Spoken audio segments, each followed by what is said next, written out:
Welcome, everyone. Thank you all for coming.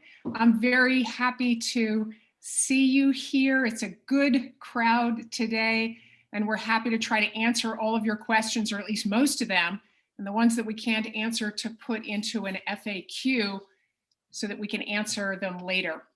So I wanted to give a little bit of an overview, an introduction. As you know, Brooklyn College has always been an on-campus operation. However, for the last 15 months, we've had to operate in a largely remote environment, and that's been very different for that entire time for many people who worked remotely. Some, of course, the essential workers were on campus the whole time. Today's session is part of our preparation for an important transition back to campus, back to normal, that starts on August 2nd, which is the date that the university has set for remote employees to begin to transition back. The whole fall semester really is a transition. So, we're looking at from August 2nd through January 15th or so to begin that transition. We need to develop new schedules for work schedules for those who have been working remotely this whole time. And if all goes well with the pandemic and with vaccinations and with safety in the New York City community, CUNY has indicated that the spring semester we will be back to normal and back in person as we were before the pandemic. So we're working together to set up these temporary schedules for the fall semester as we transition back slowly. We have 3 watchwords for the efforts that we are undertaking here. The first is safety, next is equity, and third is fairness. These are the 3 things that we're trying to achieve in trying to develop these fall temporary work schedules. Let me talk about each of them very briefly. Safety, it's the most important of all of them. The offices where our formerly remote staff or our currently remote staff will be returning, they will be safe. In our reentry plan, which is going to be turned in, we're revising now, it's going to be turned in on the 15th of June to CUNY Central. You can read the whole plan online. You can read our prior plan. I don't think our new plan is up yet, but we're in the process of revising that plan in preparation for the fall semester. As of now, in that plan, we will all be masked when we come back on site in the fall. We will all remain socially distanced. The spaces will be cleaned and have decent ventilation wherever people work. We plan to lower the density of people on campus so that we're not all on top of each other. We're trying to get minimal staffing rather than come anywhere near the max capacity of the rooms that we have.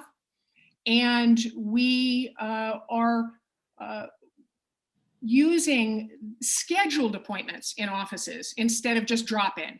Historically, many offices have been just come what may, you can step in. Not for the fall semester. For the fall semester, we're going to have offices become scheduled appointments only. I think that's important because we're trying across the campus to prioritize safety of all of you, the whole campus community. In terms of equity and fairness, which are the 2 other watchwords, the plan is that we're all going to share the load of the transition back in person. Overall, we expect that most offices, almost all offices on campus, will have some in-person presence during normal business hours in the fall semester. This is going to be accomplished mostly through rotational schedules. We don't expect anyone to come back full-time unless they are interested in doing so. Mostly the offices are going to rotate the presence of staff and employees to keep the density low and to give everybody, to spread the load of coming back so that we can transition. We want to provide coverage for the on-campus community because we will have an on-campus community, students, staff, and faculty. Many will be back on campus, not all. It's going to be, again, a lower density of people, but we want to have our offices, our staff offices, be available to provide in-person coverage for the campus community. Most employees will have a split schedule. That is, we want to provide remote employees the opportunity to have part-time remote work and part-time on-campus work in the fall semester. That's the slow transition to coming back. And it's possible even that some of the on-campus work will be delivered online. In other words, that we may actually have Zoom meetings, even if everybody's on campus, as a way, again, to keep people socially distanced where appropriate and to keep people safe. In terms of working on developing fall schedules with your supervisors, we are hoping for everyone to come together and to collaborate and to cooperate with their supervisors and with the team. We need to come together to ensure safety, equity, and fairness across agreeable schedules for all. So we're asking folks to work with their supervisors and the heads of the departments so that we have overall safety in terms of the density, and to develop these temporary work schedules for the transition period of the fall. Let's see if I've covered everything. I think I have. I think that's it for an introduction. I have to go off to a donor meeting shortly, so I'll stay for a little bit. But I really want to thank you for being here. I know there's a lot of questions. We hope to answer as many as we can. For those we don't get to, we'll include them in the FAQs. So thanks, everyone. I'm going to turn it over to the great moderator, Tunji Fussell. Thank you so much, President Anderson, and thank you to everyone that has joined us today. So this session is just one in a series of events created to keep everyone informed and engaged as we transition back to campus. Therefore, today we're presenting our Return to Campus Open Forum and Consultations for staff and employees. Provide guidance and answer your questions, we have a few of our campus subject matter experts joining us. Renita Simmons, Director of Human Resources. Alan Gilbert, Senior Vice President for Finance and Administration. Carrie Sadovnik, Director of Environmental Health and Safety. Joe Nigro, Administrative Superintendent of Buildings and Ground. And Darshini Lee, Acting Director of Facilities and Planning. So now let's take a look at today's event agenda.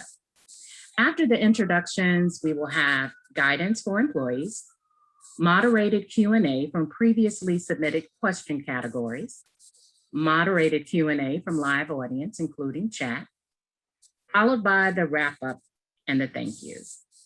And I also want to point out that today's event will be recorded and transcribed. So please remember to visit the campus webpage, Returning Safely Together, where you can also view prior event videos and obtain the latest updates. So before we begin though, I want to share guidelines for our meeting etiquette. Remember to please mute all microphones. We know that you have questions and our subject matter experts will be answering those questions that were submitted prior to this event. In addition, you can participate in our live question and answer session. However, before you add a question in the chat today, we ask that you wait until all previously submitted questions are answered, because your questions may be answered during that segment. Now, please join me in welcoming our first campus subject matter expert, Renita Simmons, to provide guidance for employees. Thank you so much, Tunji, for that introduction. Welcome, everyone, and thank you for attending this session. What I'd like to do over the next few minutes is just to share with you what we talked about with managers and supervisors, a lot of the areas that the president covered, and get to from there to your questions, because I'm sure that there are many, many questions. So the first slide talks about safety considerations. I think the president mentioned, we've also gotten a lot of questions from people about do they have to wear masks if they're in their office or inside of a building. The answer as it stands today, subject to changing, but based upon where we are today, that people need to continue to wear their mask on the campus, in the buildings, and if they are sharing space with other people. Washing your hands frequently, practicing social distancing, all of those things we will continue to do to ensure that safety.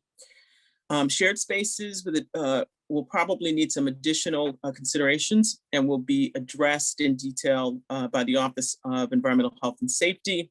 Examples of these departments are the Library, Learning Center, and Early Childhood Center. Employees who experience COVID symptoms will be required to quarantine, just as we have done in the past. The difference is, I think we went from 14 days to 10 days of quarantine. In the fall, students will be required to be vaccinated. As far as staff and faculty go, we do not have any information about mandatory requirements in terms of vaccination that will apply to staff and to employees as it stands today. Office coverage. The college prioritizes safety, equity, and fairness, as the president mentioned. We expect all offices to have an in-person presence on campus during normal business hours during the fall. I'm going to say again, the president said this, the fall semester is going to be a transitional period. Minimal coverage, and we talked about this last week with managers and supervisors, that managers will have to take a look at the number of staff they have, determine the space within that space, how many people, and what do you need in terms of office needs to satisfy that having an in-person presence on campus. That will be the department working with their managers to figure that out so that it is a fair and equitable distribution of staff across the departments. Temporary fall schedules, some examples you will see that the university provided start times, ending times, establishing the minimum number of staff that you can have within the space that you have to work with. What is that number? It's going to be different for different groups. Condensed work schedules, work weeks, 35-hour week, as we do in the summertime where we have Fridays off. That's a possibility. Flexible work schedules are appropriate for weekday or weekend work. We had a question that came up from the managers in the last session because the work agreement form only shows Monday through Friday. We confirmed with the university that form can be changed to include Saturday and Sunday work. So the manager would just put that information in if we're talking Saturday, Sunday schedules. Fully remote work may be approved as a reasonable accommodation through my office. There is information about what's involved with a reasonable accommodation, and I think we have a slide on that and the link for people who need information on reasonable accommodations. Beginning the week of August 2nd is when the transition starts for the in-person instruction, and services will end at the end of the fall semester, which I think the president again said was January. These plans are based on university guidelines, college guidance, and department needs. And to ensure the safety of the physical space and equity across employees in the division, supervisors should share their work schedules with the division heads and talk about this so that they can ensure, okay, this makes sense before agreeing or signing the work agreement, which will go into the employee's file. Reasonable accommodation request, as I mentioned earlier, case-by-case basis will be reviewed by my office. There are a variety of options that are available to people. But again, you can get information from the website about the different types of accommodations that are available. Okay, that is the end, and we're ready to go to prepared questions. Okay, thank you so much, Renita. So as Renita mentioned, it's time for our campus experts to answer your previously submitted questions that I will now read. If the staff isn't student-facing and the job function can be performed 100% remotely, does the staff still need to be on campus? This is a question, as I mentioned earlier, where the department manager, department head, have to make a decision in terms of what makes sense, what staff is available, how they want to distribute the staff to provide the needs of the office. So that would be a department question. Thank you so much. Okay, the next question. What leave or remote work options will be available in the event of an individual or family member testing positive for COVID or to protect mixed vaccination households? So the first thing I thought about was with this question is the extended FMLA policy. For most of the period with the rise in COVID cases, we have something called FFCRA, Families First Coronavirus Response Act, which is something that provides emergency paid sick leave for employees that are either affected by COVID or they may have to care for a family member. So that is something that is available to people. Thank you. Why are faculty and staff being held to different standards with regard to remote work? And this was an interesting question. I'm not sure about, there may be more detail behind this question about different standards, because faculty and staff, the same guidelines apply in terms of people, the in-person, providing in-person presence on campus. The difference is there's a different percentage for staff than there are for faculty. And the other difference is that staff and this date of August 2nd applies to staff versus on faculty, they're going by the academic calendar, because staff are for the summer are not here on campus. So that's the only difference that I noticed, but maybe somebody will have something more to add to that. But it's basically the same standards that apply. Okay. How detailed does a medical note need to be for a remote option to be offered? So I'm going to assume we're talking accommodation here. There is an reasonable accommodation request form. And so I would encourage people that are interested in that to check out the website, because there is a form that asks the questions that are required for us to consider the accommodation request. Thank you. Who is required to be vaccinated, and how will proof of vaccination or medical exemption be tracked? And what testing requirements are in place for those who are not vaccinated?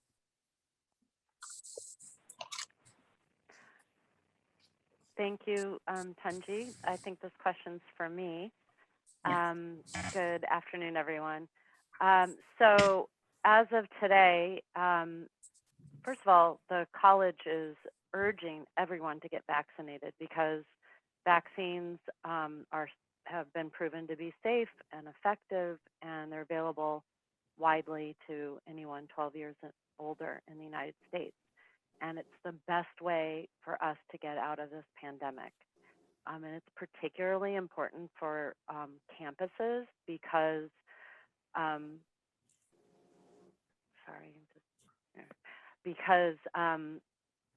younger Americans have been getting vaccinated at a lower rate and lower level than older people, older generations, and but if they don't get vaccinated, then they are potentially, in fact, they have the highest case rate right now, and they have since fall of 2020.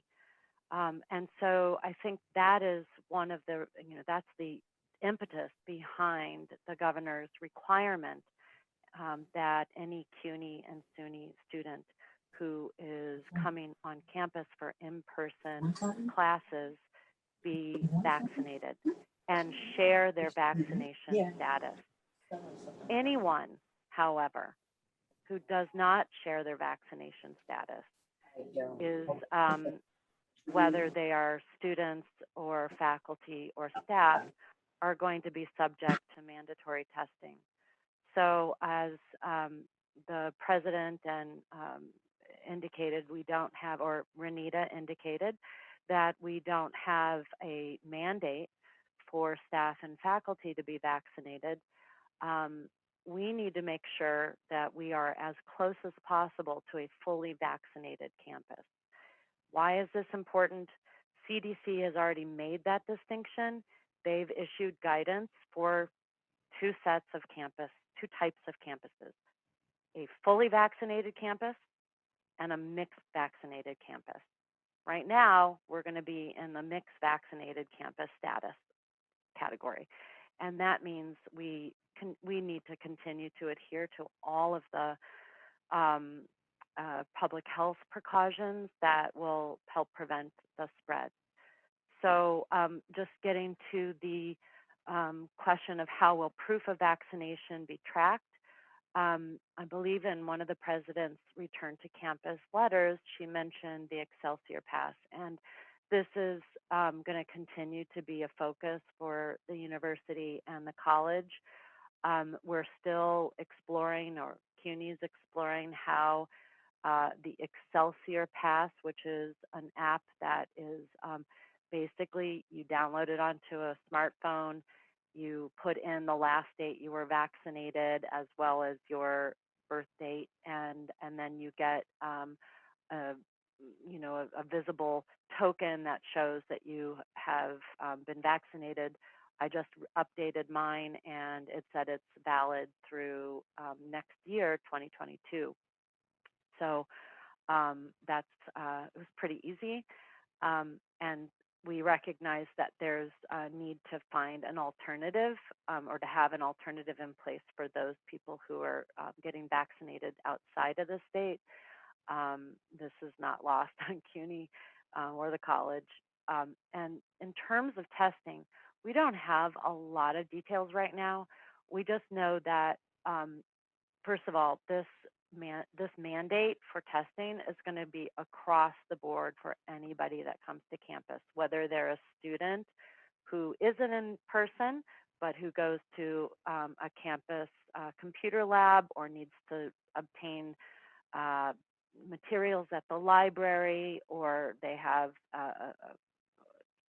a meeting, but they're not enrolled in an in-person or hybrid class. And those individuals, whether they be visitors, staff, faculty, students who have been exempted, they will need to demonstrate a negative test, and that test has to be obtained within 7 days of coming to campus. Again, details, how and where that test will be provided is still up in the air, and we're anxiously awaiting more guidance on protocols on that. But I do know that there's going to be an opportunity to get those tests on campus, and then we're assuming at this point that we'll continue to be able to take advantage of the widely available testing locations across the city. Okay, thank you so much. Carrie, when you first started your answer, we were picking up on a little bit of background noise from the audience. So before I go into my next question, I just want to remind everyone, please remember to mute your microphones. Thank you. Next question. What is the plan to maintain cleanliness, including pest extermination, of offices and shared spaces to CDC standards. Okay, so I'll just address pest extermination separate from COVID-related cleanliness. Pest extermination, there have been regular rounds being done by our exterminator. The exterminator has been on campus, I believe, since June, and conducting regular rounds and making reports as activity is identified. I do just think that we should note that because there's less people on campus and less eating, we do have less activity in general. Here and there have been some situations that need addressing. In terms of maintaining the cleanliness, it's important to note that in the last couple of months, there's been a very solid understanding that the virus is not thought to be primarily transmitted through touching contaminated surfaces. So all of our wiping down of groceries coming in and the use of gloves is really perhaps outdated at this point in terms of our understanding of disease transmission. But that doesn't mean that we are not maintaining a level of cleanliness that is, it's really still a step up from prior to the pandemic. So CDC, Centers for Disease Control, does say that it's necessary and recommended to do a daily cleaning of high touch points, which includes railings and doorknobs and light fixtures, and if you have shared objects, etc. So how is that going to happen? It's really, there's two parts to it. One is the common spaces that are maintained by our custodial services who've been on campus and fully staffed maybe mid to late fall. So their routine is in place, and they know what they need to do. And then there's the areas that are not maintained by the custodial staff, and those areas we are going to support the shared responsibility of helping to maintain our spaces, such as personal workstations and areas that are more departmental, if you will, with wipes, sanitizing wipes, as well as hand sanitizer. In some cases, like in laboratories and in equipment rooms, we've provided spray disinfectant. And but disinfecting is not even really considered necessary on a regular basis. So the standard has changed. We continue to have the level of cleanliness. That's a daily cleaning of public spaces. And then there's a need to, and by the way, our hard surface cleaner is also an EPA disinfectant. So it is disinfecting. We have also some methods for sort of enhanced disinfection where we have a positive case, and that's been employed over this past year with success. And so we'll continue to use those methods when we know of a reported case on campus. I think that takes care of this question. Yes. Will maximum COVID capacity signage be posted for bathrooms and elevators? Simple answer is yes. Maximum room capacity signs are going to be posted, if they haven't already been posted, outside every location scheduled for occupancy. Keep it short. Thank you. How will ventilation and air quality be surveyed and maintained? Will AC units and windows be tested for operability by August 2nd? I don't know if everybody knows me or not, but I'm Joe Nigro, Administrative Superintendent for Heating, Ventilating, and Air Conditioning on campus. Basically, since the COVID started, the college has been evaluating all of our ventilation and systems in each of the different buildings. And what we had found when we did this was that they fell into basically 4 categories. Mechanically ventilated systems that met the CDC requirements for filtration and ventilation.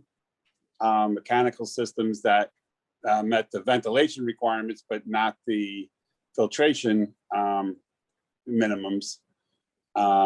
Then spaces with natural ventilation, operable windows or stuff like that.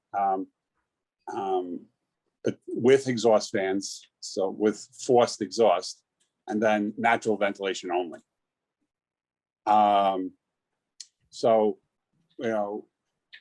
With working with Kerry and Health and Safety and Dara Dashmi and Facilities Planning, we evaluated all of the physical ventilation systems, the mechanicals, and where they served and what they were needed. And the college has made a decision, and we're upgrading all of the mechanical ventilating systems that weren't CDC compliant to the minimum MERV 13 filtration systems. And actually, the college operations staff is in the process of converting over and doing a campus-wide filtration change at this moment. So that allows the locations such as generically, such as James and Ingersoll Extension and the library, who have these systems to generally operate almost as they were. The other things we've done, in conjunction with, after discussion with health, safety, and planning was, one of the CDC recommendations was to increase ventilation. So where the air handling systems were determined that we could increase the volume of outdoor air, we have, though they're not, we can't go to 100% outdoor air in most air handling systems because they're not designed for like a degree, 100% of the 90-degree day air we've been having. So to offset that, we've made a decision to run the air handling systems 24/7, so that we vent the buildings fully, at night, and we come into fully vented facilities where these air handlers serve.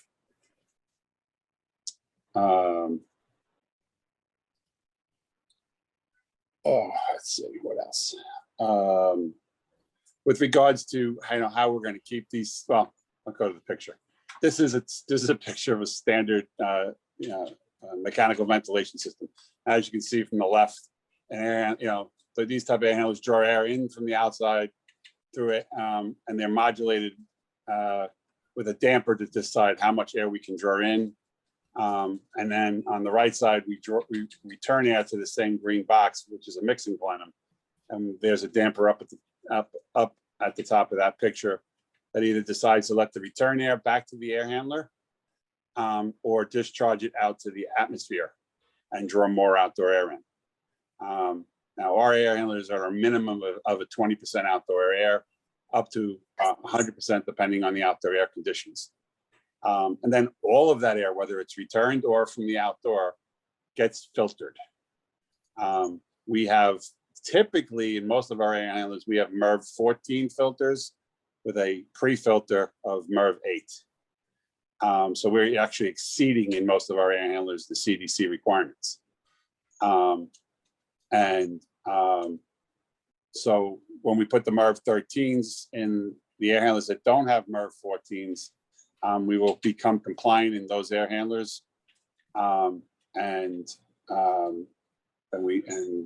We again, we'll be filtering all the air through almost hospital grade filters. I think one step down, and Kerry can confirm that, but so, you know, these locations are our bread and butter, I guess, for the coming fall.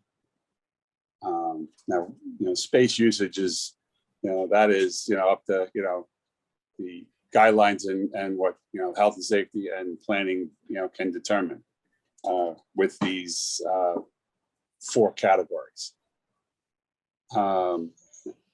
Now, with regards to maintaining these systems, you know, it's a 4-pronged process that we do here on campus, and it's not changing, you know, just because of COVID. I mean, the process is that we have HVAC staff, you know, steam fitters, thermostat repairmen, oilers, station engineers, myself, and we, you know, visit the mechanical systems typically, you know, once a day, either via physically visiting or through a BMS system, which is a building management system that monitors them remotely. We also perform, you know, routine scheduled maintenance as required by, at a minimum as required by manufacturer, with regards to changing filters and belts and oil, so that they run properly and maintain the airflow. And then we also respond to, you know, whether, you know, client complaints, you know, so that we, you know, you're our eyes and ears also, because you're there every day and you see, you know how it is and you see how it changes. And you'll catch it even before we do, most likely, because it could change an hour after I leave. So, you know, you're part of my team, all of you. And then the college, we've stepped up, and you know, they've brought in a few extra employees, and they've been assisting us in routine monitoring on top of my staff, and that's helped us, you know, catch, you know, quicker and bring the systems back online, you know, when they've gone down. And we are going to have systems go down. Systems fail. You know, we all know this. You know, your car, you know, stops running at some point. That happens. We typically can get it running, you know, in a short period, and the clients will, you know, management will be notified, and the clients will be notified when it's, you know, anything extensive. And if it really is extensive, then we're going to be requesting capital repairs. Then there'll be full, you know, notification sent out. Thanks, Joe. This is really helpful. I hope for folks. I think there was a question about window ACs. So I just want to be clear that window ACs are not part of the ventilation. They're not considered ventilation. They're considered cooling only. For buildings that have windows, the window is what provides fresh air and fresh air ventilation. And it's critical that we, as we return, that windows be seen and operated, and that we know that they are going to be opened at the beginning of the day, closed at the end of the day when the space isn't occupied. We are working to, in some locations, like in bathrooms and in basement areas, to put screens in place, because we know that in some spaces there have been historically some issues with mosquitoes. The other thing that I wanted to say about window ACs is that Joe's team has, you know, schedules on a seasonal basis the replacement of the filters. And if you are back in the office and you notice, we have an inventory but the inventory is only as good as, I know. us walking around. And it may have some gaps. So if you think that there has been an AC that hasn't been maintained and needs attention, that's where Joe said you're part of our team in helping us know every single nook and cranny on this campus, because there's so many. And boy, the public health ambassadors, our student workers who we hired part of the spring semester, have been terrific at trying to get to all of those locations. And when they do, they check the windows, that the windows are operable, and they check if the AC is operable. And we've been able to catch issues with both of those. Or if the exhaust fan in the bathroom isn't working, it's another issue that they've been checking. I do want to acknowledge we haven't been able to get to every single office. So we're going to need your cooperation and communication in making sure that as you return, that if you see something that is of concern, you have a question, to reach out to us. And we're going to share, I think, in the chat, at least we're working on our reporting form, but we do have a place where anyone can report anonymously any concerns that you have about a specific location. So did we get to every question on that? I believe, but if not, we'll be happy to Revisit. Thanks. Okay, thank you to you both.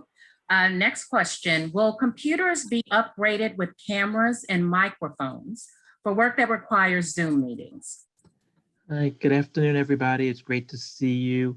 And before I answer this question, I just want to reiterate, as Joe and Carrie both said, we're all part of the same team. We need you to let us know when things are not going according to what you expect. For example, when the Zoom meeting all of a sudden wouldn't let people come in, we were notified right away and we got that resolved, with Zoom ASAP. And that's sort of going to be the way the next few months are going to work.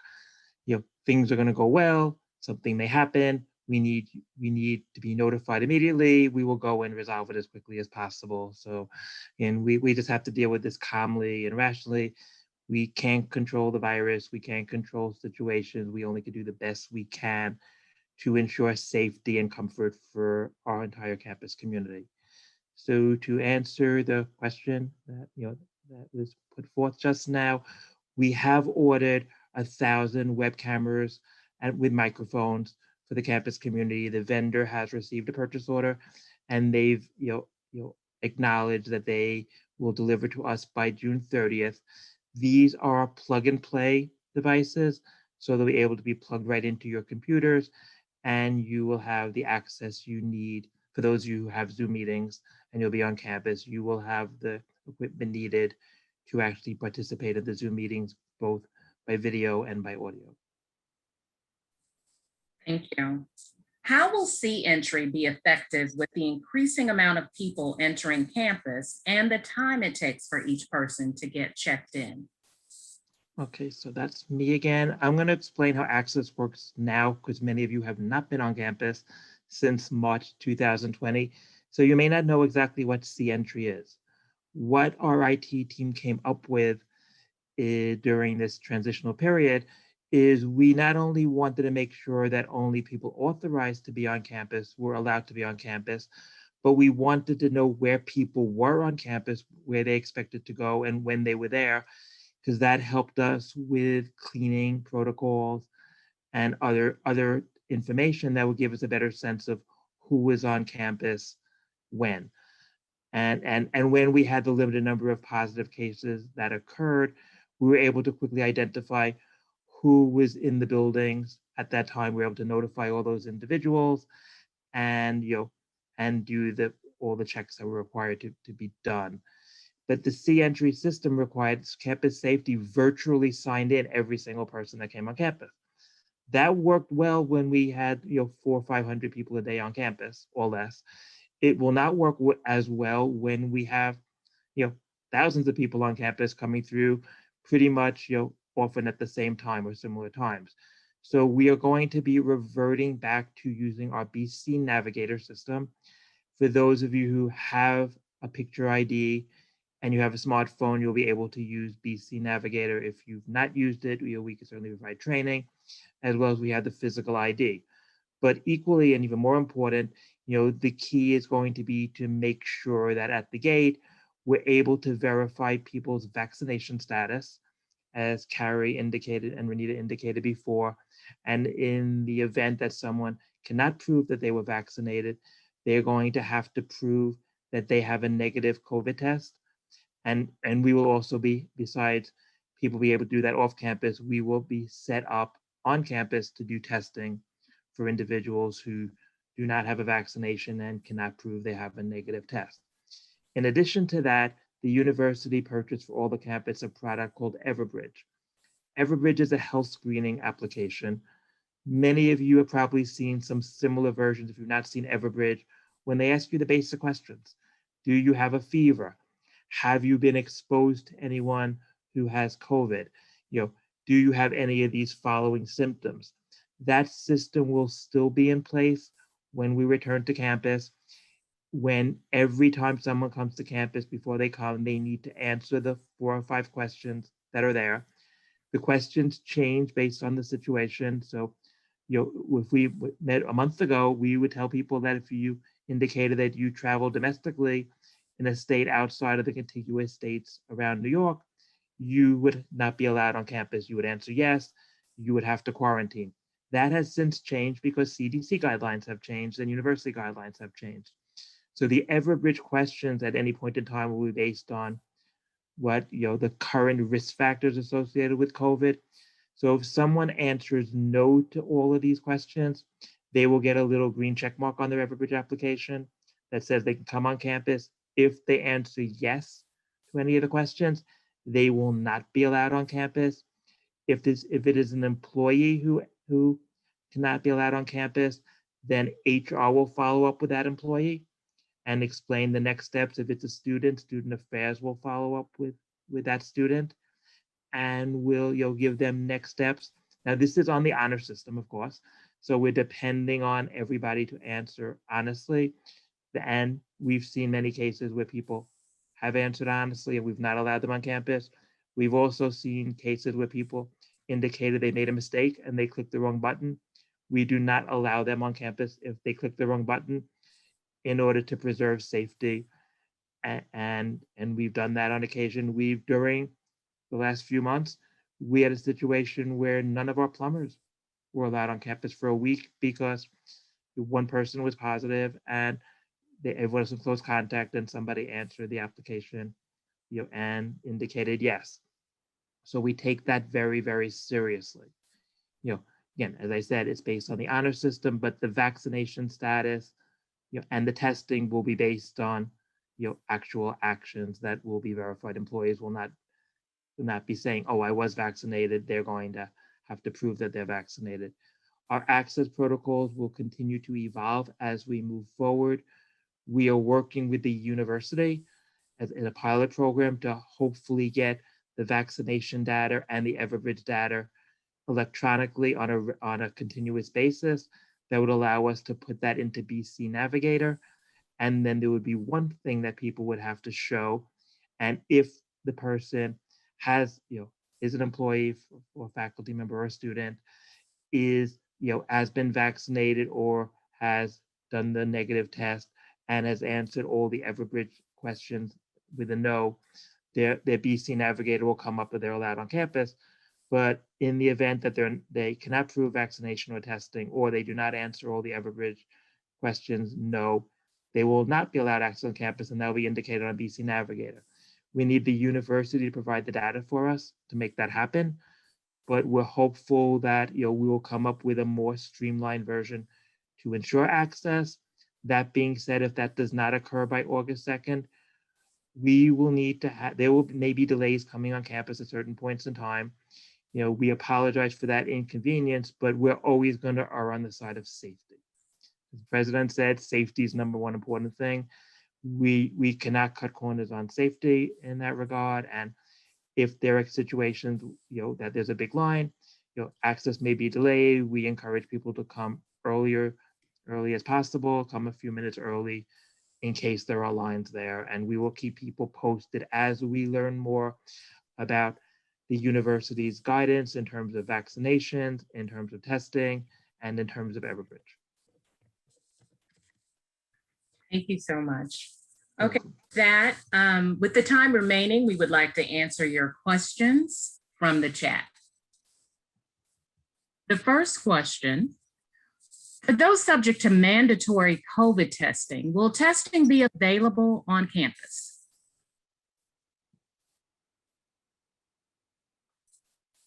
Anyone can answer that. Yeah, I'll take that one. And then Carrie and Renita can jump in. So the university is working to contract with a vendor to provide the tests to us. We are still waiting for guidance from the university on what that will mean operationally, but it is our expectation as of now that we will be conducting tests on campus. We cannot at this point, though, indicate what the mechanics that will be because we need to hear from the university, but we believe and we have every expectation that we will be conducting tests on campus. This is Carrie. Yeah. One possibility, which is pooled testing, and so everyone who is subject to mandatory testing takes a test, and then those samples are tested once. And then if the results come back positive, then the lab runs the individual tests separately to identify which case or which sample was positive. And those are usually a saliva test, so you can do a self-test. So that's one possibility. We don't have that in writing yet, but it's widely used at other campuses and employers. Thank you. What will the procedures be for individuals barred from campus for having COVID or showing symptoms to be allowed on campus to access the testing site?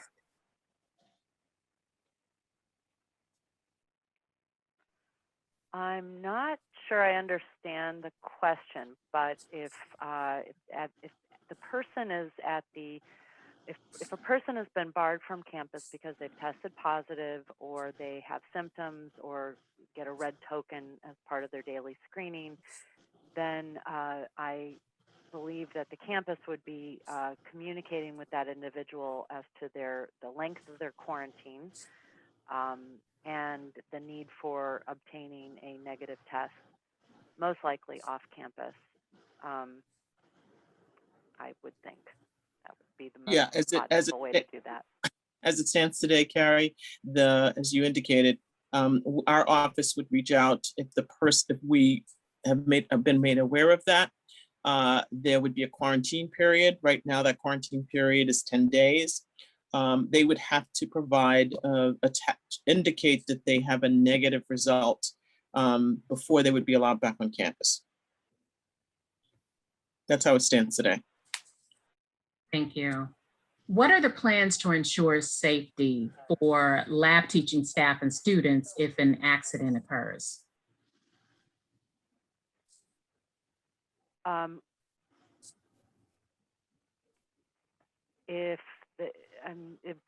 Well, let's see. EHS staff have been on campus since June 2020.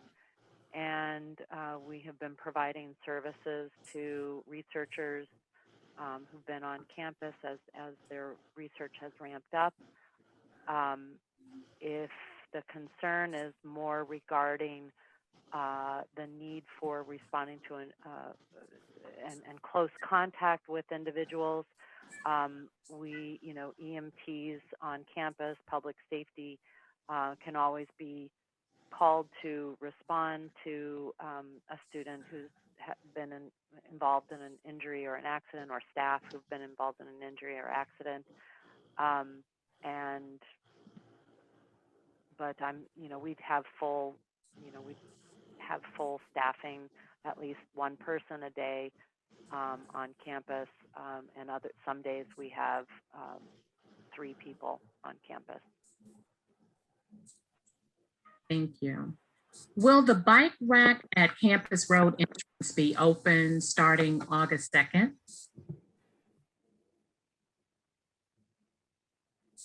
Yeah, I'll answer that. Yeah, there's no reason why the back bike rack would not be open. It's a good question. This one has not come up before. We will work with campus safety to ensure appropriate physical distancing, at that time, and with Carrie and her team in terms of the guidance associated what physical distancing would look like. But, again, we encourage people to bicycle to work, and there will be places on campus for people to lock up their bicycles. Thank you.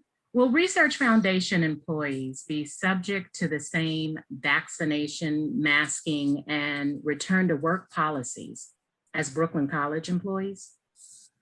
Okay, the Research Foundation is a separate legal entity. They have sent guidance to their staff, and the guidance was the same guidance as for university staff. This also applies to our non-tax levy employees on campus. It is the same guidance. So while the research, I have not seen something from the Research Foundation about vaccinations per se, that is a campus policy. So employees, they're an employee of the Research Foundation, and they're part of our campus community. Every single person coming to campus, as part of our campus community, will need to document the vaccination. In the absence of vaccination, they will need to provide a negative COVID test. Thank you. Do you anticipate the hiring freeze will be lifted so we can accommodate the coverage we're lacking and needed for reopening? During COVID, offices lost staff for various reasons. So is there a plan to get our offices back to the number of staff that we had prior to COVID? Okay, I'll take that one. So it's not a hiring freeze. The university established a vacancy review board that's staffed by 5 vice chancellors from the university, and every single personnel transaction that we want to do, except for contractual ones, must go through the university's vacancy review board. When requests are submitted to the vacancy review board, they are analyzed quite stringently with a lot of detail. We've gotten some requests approved. We have some requests that were not approved. We have some requests that they required additional information. The university has not indicated how they will adjust the vacancy review board. I believe there will be some changes to it just because of the volume now across all campuses as we're all returning to campus. The college will be looking at all of the vacancies and the available budget we have, and we'll put forth, continue to put forth actions to the university to ensure that we can manage the campus safely and also that we can get the work done efficiently. I urge everyone who has lost a position to speak to their supervisor, the vice president in charge of the area, to start that discussion. The vice presidents of each area, send their request to the president and myself. I look from the budget perspective. The president looks at it from the college perspective. And then we work with anything that's approved. We work with HR to submit it to the university through the vacancy review board. We will keep people posted as we learn more about any changes to vacancy review board. But I just want to reiterate, it's not a hiring freeze, but CUNY has been very stringent on positions that they've been approved. Thank you. Is there a template for the plans we need to submit or list of specific information that needs to be included? So I think this came up at the manager supervisor meeting. The plan was used in terms of to describe to managers the fact that they needed to plan to ensure that that their schedules, It makes sense for the office in terms of what they need to do their particular business.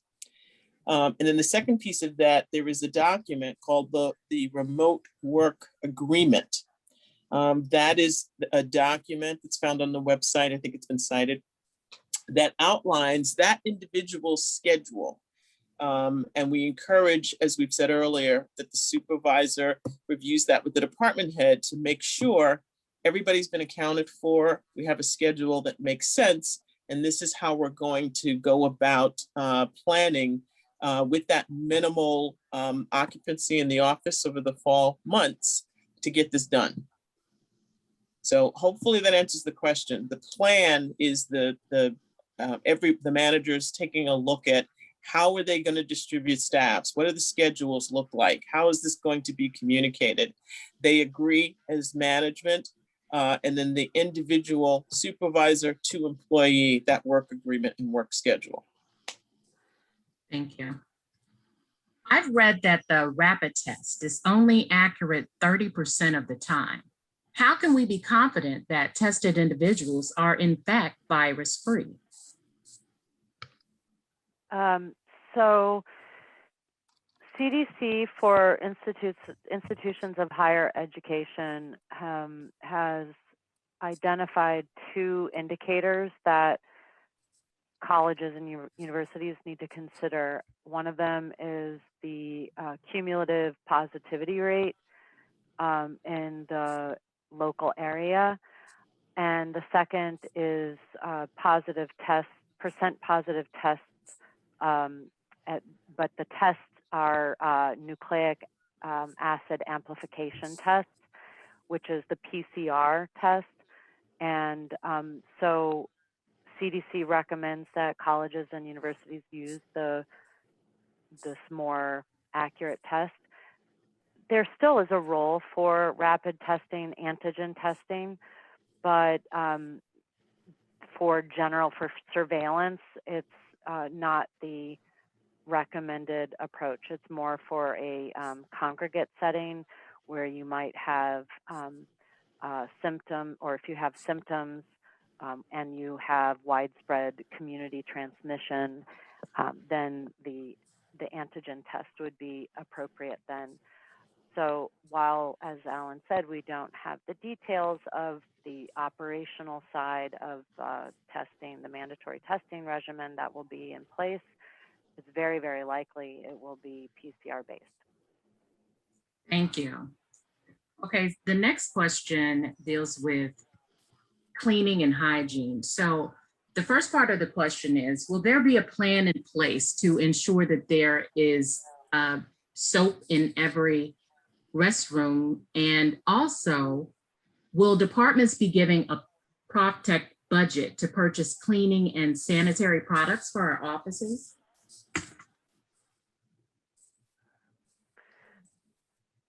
Soap in every restroom.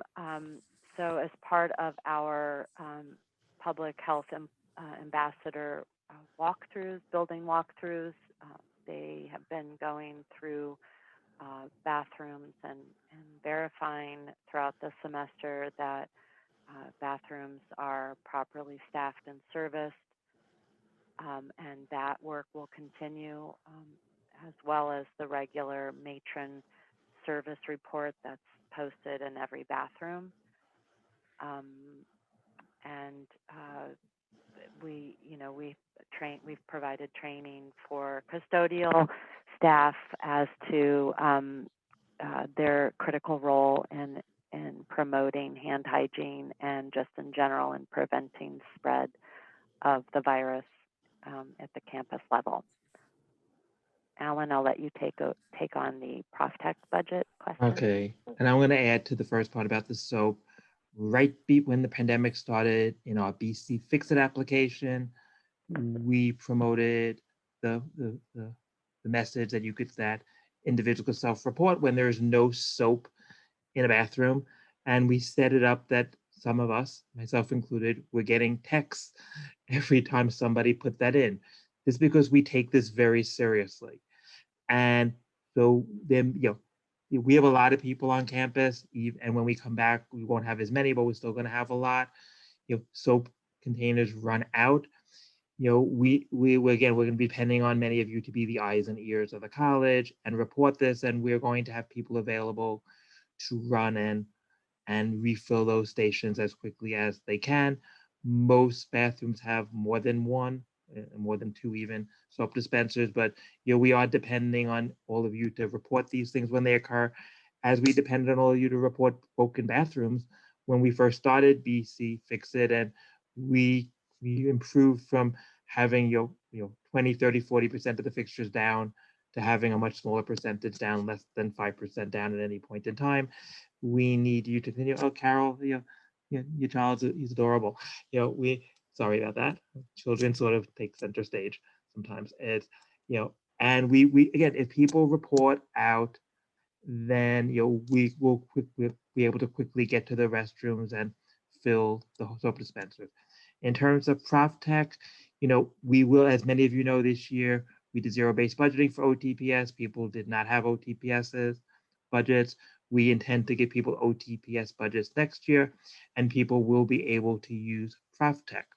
But our goal is that we want to provide all this information, all of these supplies centrally, and have them distributed to departments, because it's much more efficient to do that. So we are purchasing, every employee when they come back will be getting a cloth mask with the Brooklyn College logo. Every employee will be getting hand sanitizer, will be getting, I think disposable wipes and other things that Carrie's office is putting together. And when those supplies run out, using our public safety ambassadors, we're hoping to replenish things. And if we see there are other things that are needed, please let us know, and we'll try to get them to everybody. If every single department puts in requests to ProfTech for hand sanitizer and every other thing that is needed, we're going to create a tremendous work backlog for every single office, because every ProfTech order goes to the department, goes to our shared services department to approve, and then receipts have to be entered for each one, accounts payable has to pay. It's far more efficient to do this centrally, but of course, if we see that is not working, we will certainly consider and allow people to order through ProfTech, through things that they need to ensure safety. But again, let's all try to go through this centrally. Let's see if it works. It'll be far more efficient for everyone if we could pull that off. But again, we do understand people's concerns. We want to make sure you're not waiting for these essential items. Thank you. Will CUNY be allowed to hire more cleaning staff? Okay, guess that's me again.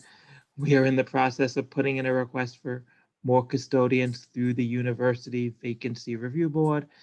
Steve Aliano, who's the administrative superintendent for buildings and grounds, and Ira G. Dillon, who works in shared services, are working to finalize our vacancy review board request that we expect to send to the university next Monday. They only accept it on the first day of the week.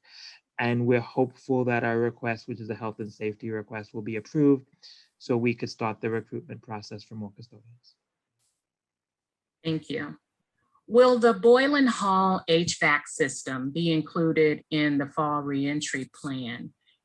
And what will be done to ensure the air quality on each floor, especially the 5th and 6th?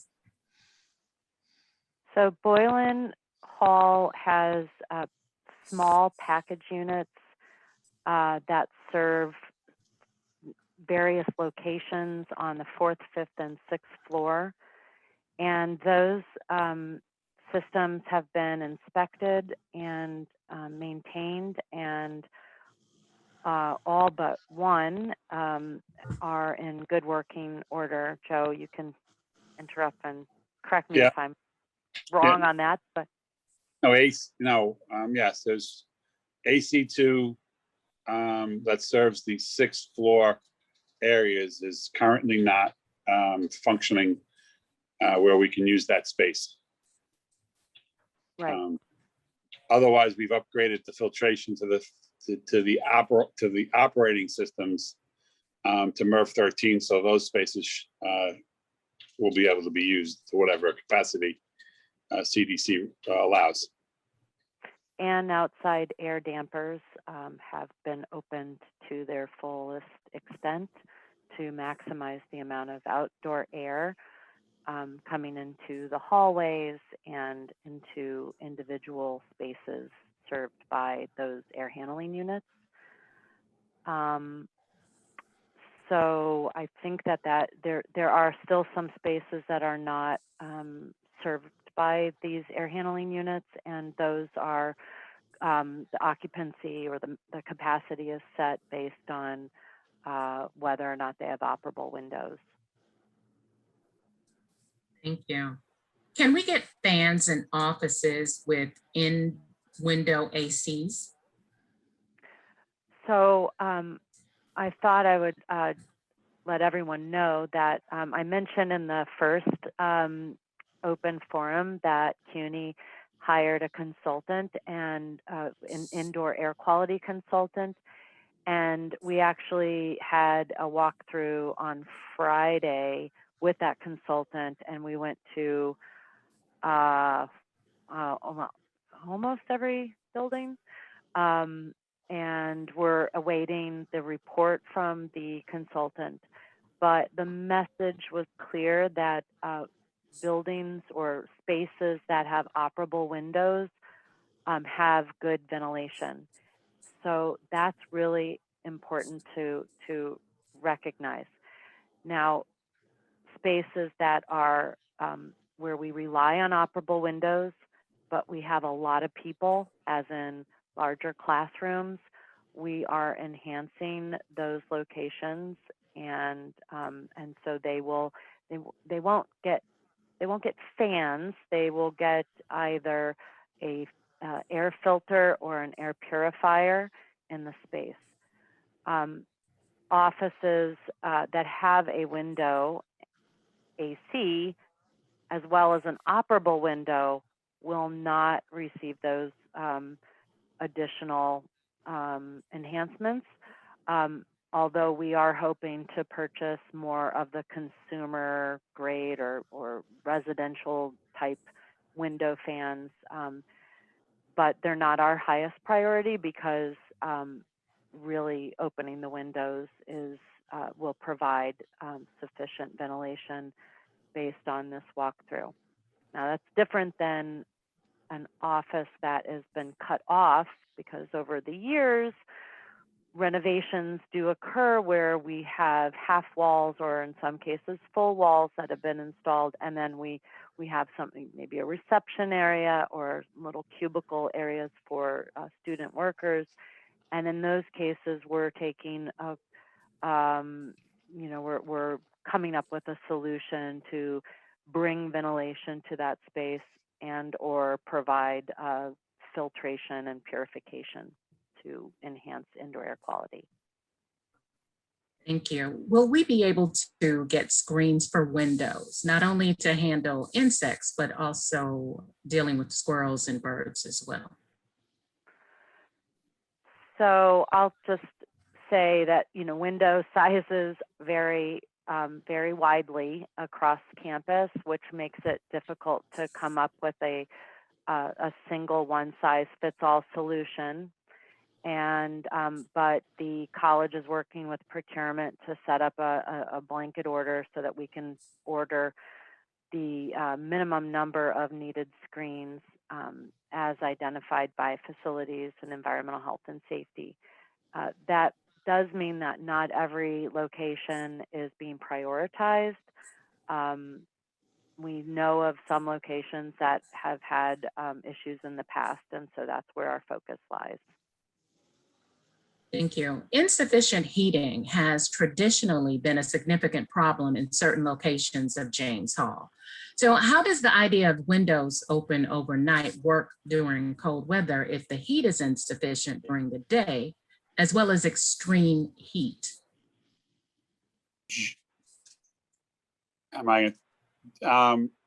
James Hall has central ventilation, so we're not actually recommending the operable windows being opened on a regular basis, and definitely not overnight. If there is a cooling or heating complaint, that's, and I say this maybe in the wrong way, it's not a COVID or concern. That's not ventilation. That's a room comfort complaint, and we will address those. Through the channels that we have at the campus, which is calling 5885 or 5478. Heating personnel will respond, and we should be able to restore. If you're having a cold complaint, we should be able to restore your heat. I don't see why not. Okay. And just to clarify that if windows are opened during the day at James or any other location, occupants are directed to close them at the end of the workday.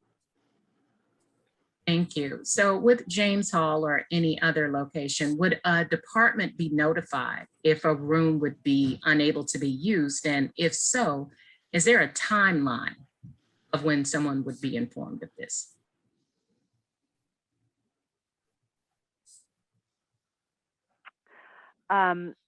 So EHS is working with facilities planning. Facilities planning has been doing a detailed space analysis. And in addition to the consultant report, which and the consultant walkthrough, we have identified it's really a rare instances where a space would not be usable. A space that has no windows and no potential for bringing fresh air into the space would be a space that would not be usable. For instance, at this time, our two big lecture halls in Ingersoll, 1310 and 2310, are in that category. And so that's, again, those are rare examples of where we don't have windows, where we don't have mechanical ventilation, and we don't have proximity to install a transfer fan. In terms of the timeline for making those spaces known, we're working diligently to bring that information for sharing. But I think that, like I said, it's very few and far between in terms of where we have these conditions. Thank you. What about people who falsify information in regards to, let's say, Everbridge or symptoms that they display? Is there a way that we're handling that?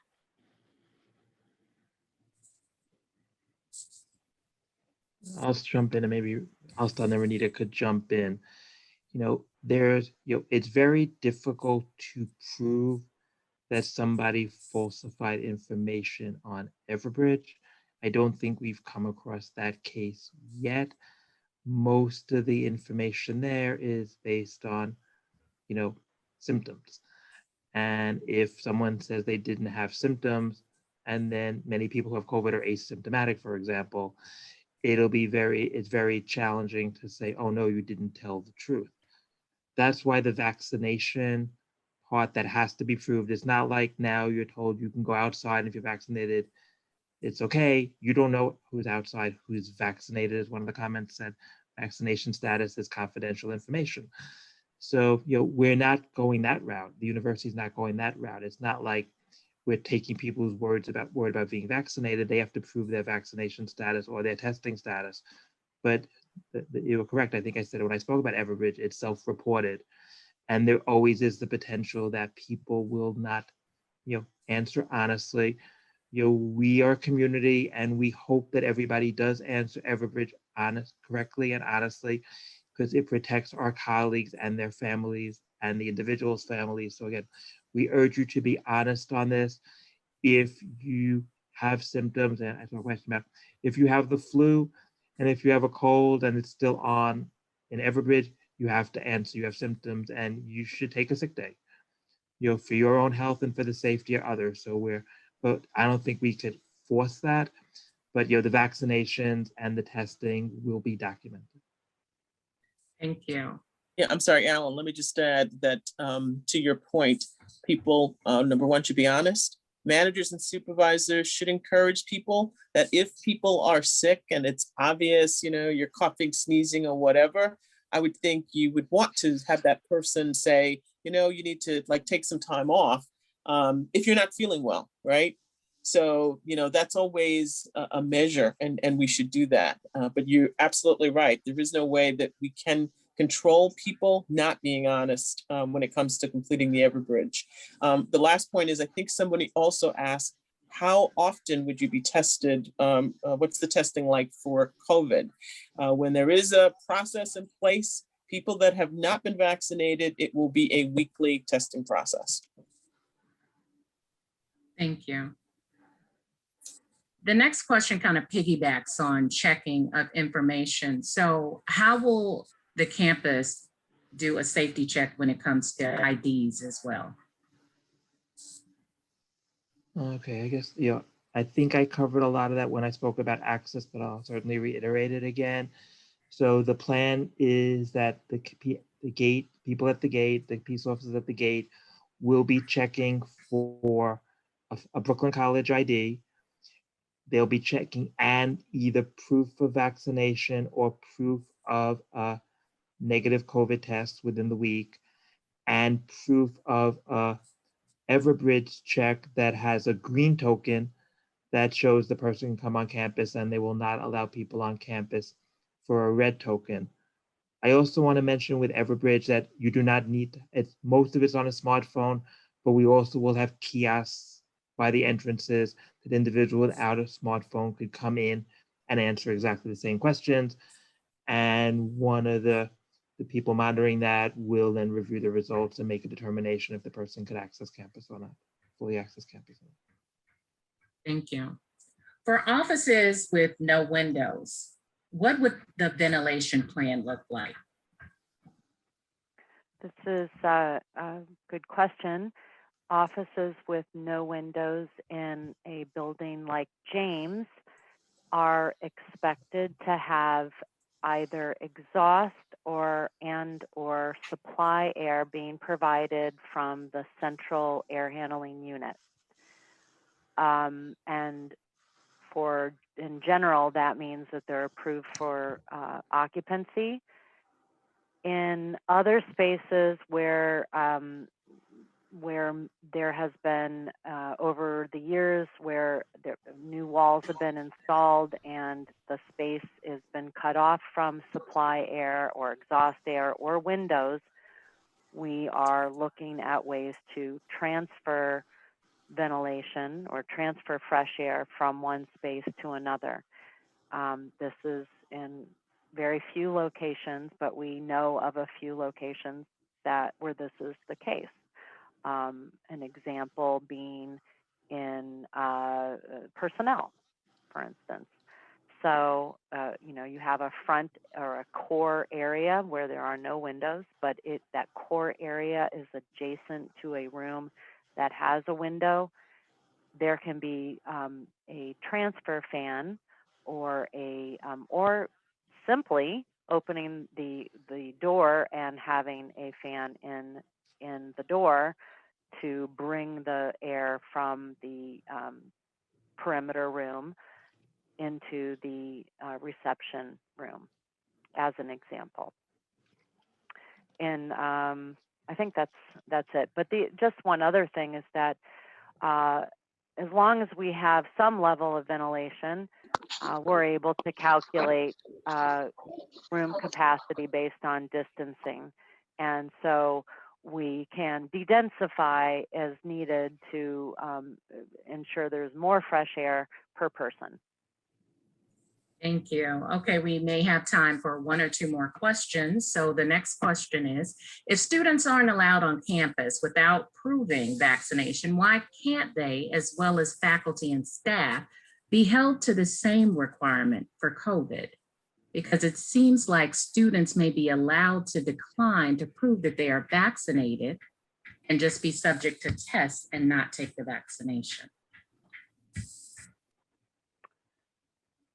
Vaccinations are mandatory for students who are coming in person for in-person classes. And it's only medical exemptions or religious exemptions that would fall outside of this requirement, not it's not an option to choose to test out.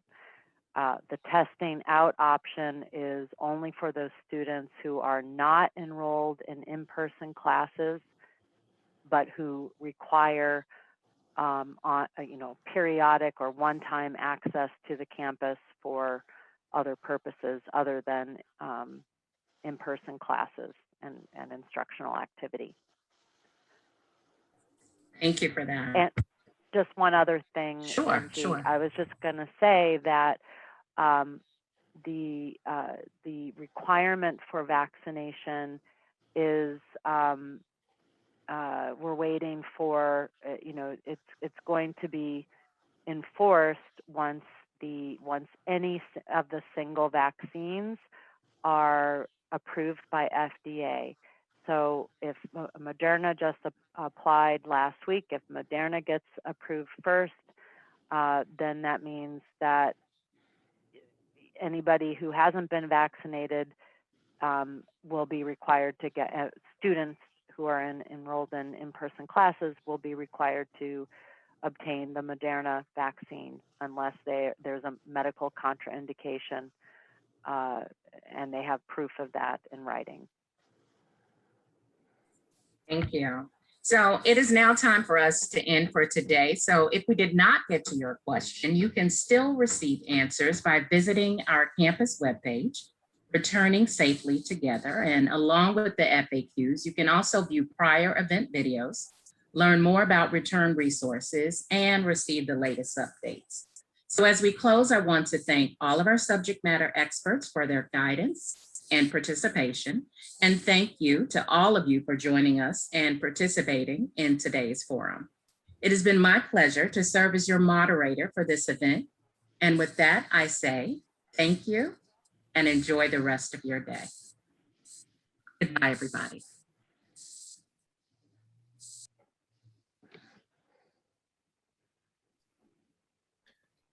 Bye. Thanks, everyone. Feel free to log out. I will just keep the Zoom open because we want to make sure that we're recording all of the questions. Thank you.